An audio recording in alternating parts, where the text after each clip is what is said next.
एक बहुत ही interesting company container corporation of India ने अपने रिजल्ट्स कल दिए और रिजल्ट बहुत ही शानदार आए हैं। कंटेनर का चार्ट दिखाइए।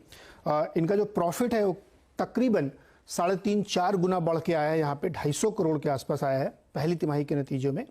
और इनके जो रेवेन्यूज़ हैं उसमें भी करीब 52% की ग्रोथ देखने को मिली है। तो बहुत ही शानदार ऑलराउंड परफॉर्मेंस है, चाहे एग्जिम के बिजनेस में देखें या डोमेस्टिक बिजनेस में देखें, हर तरफ तगड़ी ग्रोथ हुई है। एक्सपेक्टेशन भी ऐसी ही थी।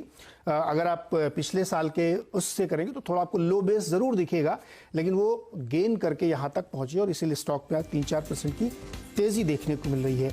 तो इस स्टॉक में आगे क्या होना चाहिए, आगे आपको क्या करना है, मैनेजमेंट से समझते हैं कि इसके नतीजों पर उनकी क्या राय बनती है। हेलो दोस्तों, अगर आप अपना पैसा शेयर मार्केट में इन्वेस्ट करके लाखों रुपए कमाना चाहते हैं तो आज ही आप स्टॉक के साथ जुड़कर अपना डीमैट अकाउंट आप बिल्कुल फ्री में ओपन कर सकते हैं, जहां पर आपका ब्रोकरेज चार्जेस बिल्कुल ना के बराबर लगता है। ब्रोकरेज लगता है तो सिर्फ इंट्राडे ट्रेड में, वह भी सिर्फ 20 रुपए। तो आज ही आप स्टॉक के साथ में जुड़ सकते हैं, लिंक डिस्क्रिप्शन में है, क्लिक करें और अकाउंट ओपन कराएं। दिख रही है और कैसे वो आगे बहुत ही टिपिकल इशू है जिसको हम लोग अक्सर चर्चा करते हैं, लैंड लीज वाला, उस पर बातचीत करेंगे। तो हमारे साथ हैं कंपनी के चेयरमैन मैनेजिंग डायरेक्टर वी कल्याण राम जी। कल्याण जी, बहुत बहुत स्वागत है आपका सीएनबीसी आवाज पर। नतीजे बहुत अच्छा है, इसके लिए आपको बधाई। क्या हम ये मान के चलें कि हम प्री पैंडेमिक लेवल पे पहुंच गए हैं बिजनेस के लिहाज से?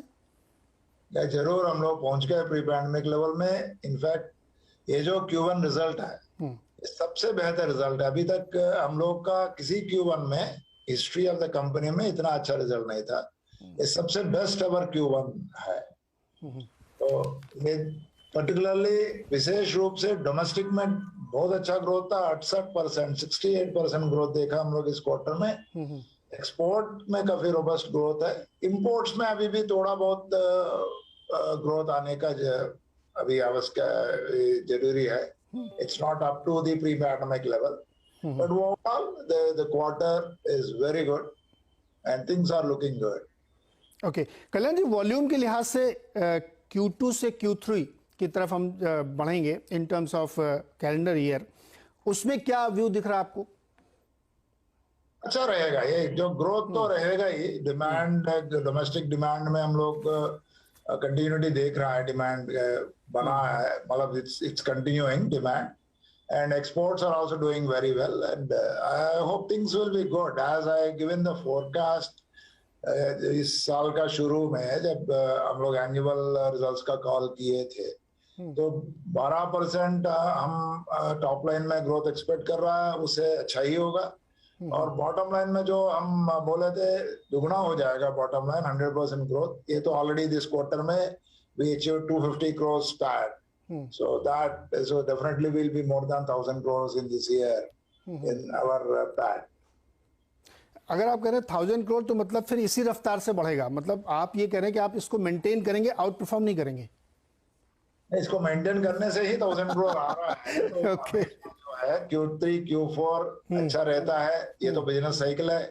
तो सब लोग जानते हैं। तो Q1 में ही 250 मिल गया तो प्रोपोर्शनेट, तो एक्सपेक्टेशन तो मतलब कायम रख सकते हैं।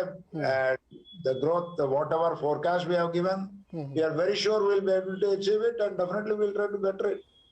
ये अच्छी स्ट्रेटजी है जी, अच्छी स्ट्रेटजी है कि आप एक कंजर्वेटिव दे रहे हैं कि कम से कम 1,000 करोड़ का तो करके दिखाएंगे प्रॉफिट, उससे ज़्यादा भी आ सकता है। लेकिन एक इशू है जो जिस पे हम लोग ज़रूर जानना चाहते हैं हमारे इन्वेस्टर ट्रेडर्स, कि जो लैंड लीज वाला मामला है उसमें खबर ये आई थी मई के आसपास कि शायद एक सेटलमेंट हो सकता है।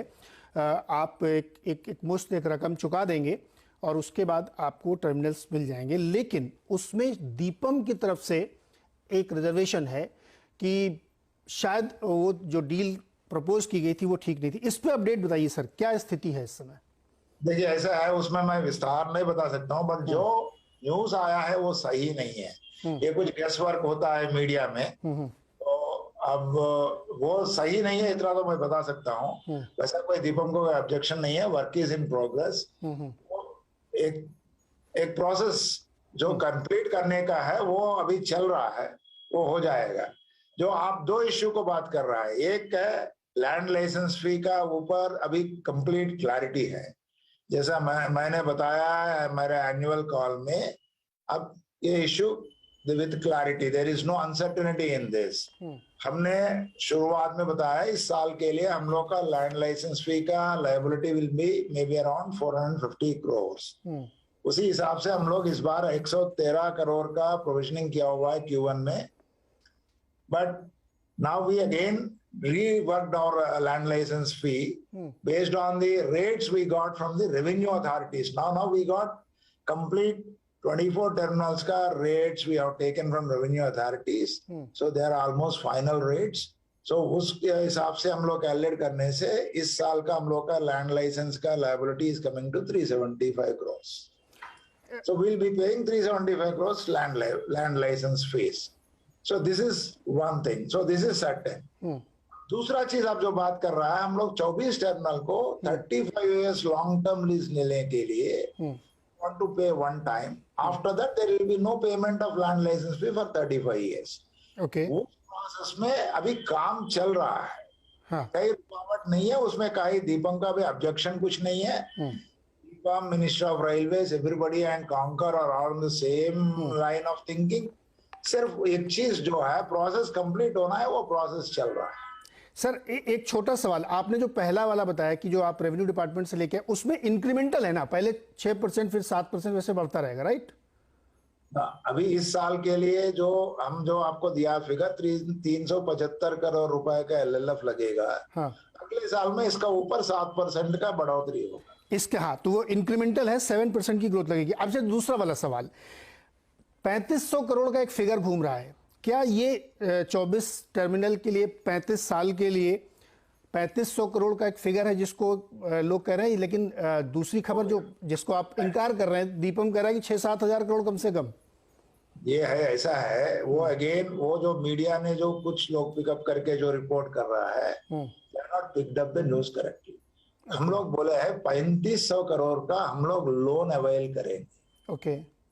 तो 3500 करोड़ लोन, 35 से 4000 करोड़ के बीच में हम लोग को लोन लेना है. बिकॉज हम लोग के पास कैश रिजर्व्स है. हम लोग का कैश रिजर्व आज का दिन में इस क्वार्टर में 2500 करोड़ है, 2500 crores. So we can generate cash from our own resources, maybe around 2500 to 3000 crores. So to make the complete payment, we may be taking a loan of 3500 crores. That is what we notified to the exchange. तो ये चीज को थोड़ा wrong interpretation हो गया media में. 3500 crores loan का हम लोग क्लियर किया है. सर 3500 करोड़ आप लोन लेंगे और कुछ अपने कैश एक्रूवल से लगाएंगे, तो आपके हिसाब से 35 साल के लिए 24 टर्मिनल की लीज लेने के लिए क्या आप लोग एस्टिमेट करके चल रहे हैं कि इतने में हमारे लिए अभी एज मैं जैसा मैंने आपको बताया, ये वर्क इन प्रोग्रेस है. ओके. ये फिगर आ जाएगा. तो ये तो किसी का भी जो है ये बहुत सिंपल कैलकुलेशन है. इतना मतलब गणित तो बहुत बहुत सिंपल है. 3500 करोड़ हम लोन ले रहा है, मेरा पास कुछ कैश रिजर्व है, तो ये तो मैं गैस को छोड़ देता हूँ इसको बाकी लोगों. ओके सर, लास्ट बहुत छोटा सवाल, प्राइवेटाइजेशन के फ्रंट पे क्या सर अपडेट है? सब मतलब it is again work in progress. Government में things will move at their own pace. There are many things to be completed. So there is no I think rethinking on this. The thing is moving on.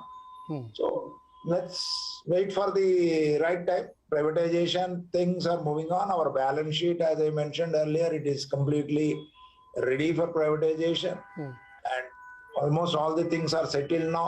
There is a very clear clarity on the things. Business is looking good. The time things are good. Okay. जी कल्याण जी, बहुत बहुत शुक्रिया हमारे साथ बातचीत करने के लिए और बहुत सारी क्लैरिटी देने के लिए कि लैंड लीज वाले मामले में क्या चल रहा है, लीज वाले मामले में क्या चल रहा है. बहुत बहुत शुक्रिया और उम्मीद करते हैं कि हम लोग अगले क्वार्टर में बात करेंगे तो इसमें और थोड़ी क्लैरिटी के साथ हमें फिगर्स पता चलेंगे.